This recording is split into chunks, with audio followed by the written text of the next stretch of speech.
Bonjour, aujourd'hui on va parler de la paranoïa du trader. Donc ça nous arrive à tous de perdre de l'argent en bourse, mais ce qui est important c'est comment on se responsabilise par rapport aux pertes et comment on réagit par rapport à ces pertes-là. Il y a beaucoup de traders qui n'acceptent pas de perdre et donc c'est ce qui les mène derrière à la ruine, mais encore pire, il y a beaucoup de traders qui ne se responsabilisent pas pour leurs pertes.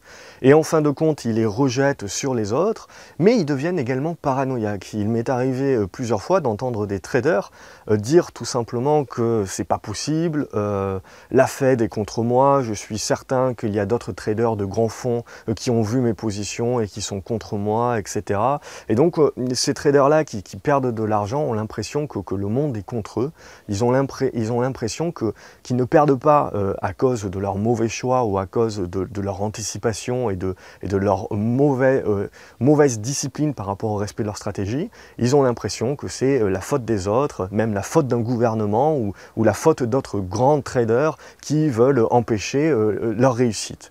Alors il faut arrêter, vous êtes complètement insignifiant par rapport au marché. Même moi, même avec un grand portefeuille, je suis insignifiant face au marché. Il faut arrêter de penser que vous avez un impact sur le marché, vous n'en avez aucun. Le marché continue à faire ce qu'il a à faire, peu importe les positions que vous prenez, le marché n'est pas contre vous. Donc il faut arrêter de penser à ça et au contraire, il faut accepter ses propres erreurs, accepter de dire ben là, j'ai pas respecté ma stratégie, je suis rentré dans un engrenage, je n'ai pas eu la bonne gestion de taille de position et voilà, ça m'a coûté, je paye mon erreur. Comment je responsabilise, comment je me dis pourquoi j'ai fait cette erreur-là et qu'est-ce que je peux faire pour l'améliorer. Donc prenez les erreurs à bras le corps, utilisez-les, vous avez payé de toute manière, vous avez perdu de l'argent, vous avez payé le marché pour apprendre quelque chose. Donc plutôt que de rejeter la faute sur quelqu'un d'autre et donc du coup de refaire la même erreur quelque temps après, prenez en compte cette erreur-là. Très souvent, en plus, c'est toujours les mêmes qu'on réalise après, encore et encore. Et donc, essayez de mettre en place des règles. Essayez tous les matins de relire ces règles-là jusqu'à ce que ça devienne un automatisme. Et on va voir justement, le but, c'est que vous répétiez du coup de manière positive. Hein. Il faut formuler de manière positive le fait de respecter votre discipline.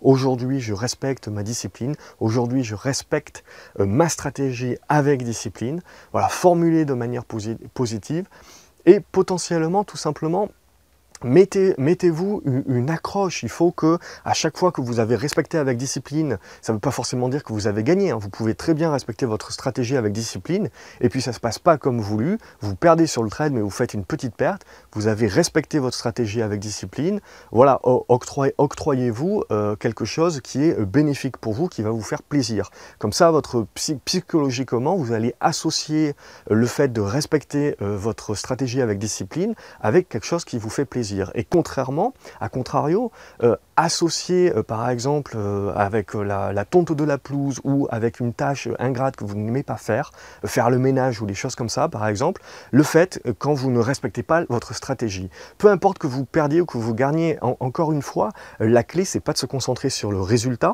la clé c'est de se concentrer sur le process, sur la discipline d'avoir suivi votre stratégie. C'est oui ou c'est non. Il arrive très souvent qu'on arrive à gagner de l'argent même en n'ayant pas respecté sa stratégie. C'est un coup de chance, c'est un coup de bol et il faut le prendre comme tel. Et sinon, si on ne le prend pas comme tel, si on ne considère pas ce trade comme un mauvais trade, même si on a gagné de l'argent, eh ben on va continuer à faire la même erreur jusqu'au jour où elle va réellement nous coûter très cher.